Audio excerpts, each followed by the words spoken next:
আলহামদুলিল্লাহ, আলহামদুলিল্লাহ, আলহামদুলিল্লাহ। আমার খুবই একটা খুশি সংবাদ। প্রায় 23 দিন পরে আজকে আমাদের অফিস খুললো। অনেক গ্যাঞ্জাম, অনেক আন্দোলন করার পর অনেক লোক ছাঁটাই করেছে, তারপরে পোলাপানিটা নিয়ে প্রতিবাদ জানাইছে, তারপরে এক পর্যায়ে এসে অফিসটা খুলছে। খোলার পরে কি একটা অবস্থায় আজকেও সে অনেক লোক বের করেছে গেটের থেকে, মানে ধরে ধরে ধরে ধরে বের করেছে। কেন যে এরকম করে জানি না। গার্মেন্টসের মালিকরা যে কি মজা পায় লোক ছাঁটাই করে বা বেতন নিয়েছেন কিট করতে, কি যে মজা পায় আল্লাহ একমাত্র ভালো জানে। হ্যালো এভরিওয়ান, কি অবস্থা? আশা করি সবাই ভালো আছেন, আমিও ভালো আছি। তো একটু শাকভাজি করছি, সেই শাকভাজিটা নামিয়ে নিয়েছি, নিয়ে তারপরে মলা মাছ দিয়ে টমেটো দিয়ে ভুনা করবো। কীভাবে করি সেটাই আপনাদের সাথে শেয়ার করব। তো অনেক কষ্টের পরে আজকে অফিসটা খুলছে, অনেক ভালো লাগছে। একটা মনের মধ্যে টেনশন আসলো যে কি হয় না হয়, স্যালারি কবে দিবেন না দেবো, কীভাবে রুম ভাড়া দিব, কীভাবে খাবো, কীভাবে চলবো, মাথায় খুবই টেনশন ঘুরপাক খাচ্ছিল। আর যেহেতু আমার একটা খারাপ সময় আমি পার করতেছি, আপনারা যারা আমার ভিডিও থাকেন তারা তো অবশ্যই বুঝেন, তাই না?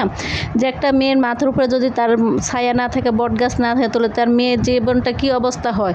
তো যেহেতু আমার একলা একটা জীবন, একলা একটা সংসার, যদি আমার স্যালারি ঠিক মতো না দেয় তাহলে আমি কীভাবে চলবো? আমাকে যে কেউ খাওয়াবে তার সেরকম লোক তো আমার নাই।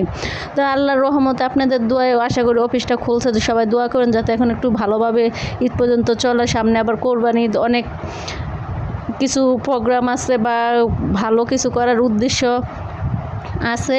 যাই হোক, কথা বলতে বলতে যে তরকারিটা বসে দিছি, টমেটোটা ভালো করে এখন ভালো করে কষে নিয়েছি, পেঁয়াজ বেশি করে দিছি, যেহেতু মাছটা ভুনা করবো। মলা মাছ, দেশি মলা মাছ। আমার একজনে বাড়িতে গেছিলো, সে আইনা আমার এক পোটলা মলা মাছ দিচ্ছে, দেশি মলা মাছ, গ্রামের। খেতে খুবই ভালো লাগছে, এত মজা হয়েছে যা বলার বাহিরে। তো টমেটোটা ভালো করে কষে গলিয়ে নিয়ে এখন মলা মাছগুলো দিয়ে দিছি। আর আমি হাতে মাখা তরকারিটা খুবই কম করে, আমি যে কোনো তরকারি কষে বসাতে ভালোবাসি, এভাবে কষে বসালে খুবই ভালো লাগে হাতে মাখানোর থেকে। কেরকম জানি হাতে মাখালে না মনে হয় আমার দিকে তাকিয়ে রয়েছে, আমার কাছে এরকম মনে হয়। সেই জন্য আমি সবসময় তরকারি কষিয়ে বসানোর চেষ্টা করি। এই তো তরকারিটা ভালো করে কষানো হয়ে গেছে। যে অল্প পরিমাণ পানি দিছে, যেহেতু এটা আমি শুকনো শুকনো করে রান্না করব, ছোটো মাছ, কোনো ঝোল রাখবো না, সেজন্য অল্প পরিমাণ পানি দিছে। এই পানিতে আমার তরকারিটা পুরো কমপ্লিট হয়ে যাবে।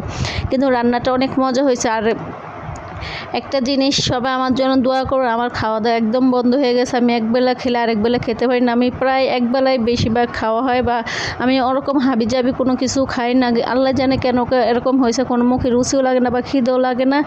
সবাই আমার জন্য দোয়া করেন যাতে আমি ঠিকমতো খাওয়া দাওয়া করে শরীর স্বাস্থ্য ঠিকভাবে রাখতে পারি। যেহেতু এখন আমার একা পথ চলতে হবে, আমার একা পথ চলতে হলে আমার শরীরে শক্তির দরকার আছে। আর আমি যদি কর্ম না করে, আমার খাওয়ানোর কোনো লোক নাই। তো সবাই দোয়া করবেন আমার জন্য যাতে আমি ঠিকভাবে মনের শক্ত করে নিজের যোগ্যতায় নিজের কাজকর্ম করে নিজেরটা নিজে চলতে পারে। আর আমি সবসময় নিজের যোগ্যতায় নিজে চলি। তারপরে মাথার উপর একটা ছায়া থাকলে কী হয়, একটা ভরসা থাকে যে না, আমি আজকে চাকরি না করলে আমার এই লোকটা আমাকে খাওয়াবে। কিন্তু আমার তো সেই ভরসা করার লোক না। যে ভরসা করছে সে তো আমার মানুষ নামে অমানুষটা আমার ঠগাইয়ে চলে গেছে।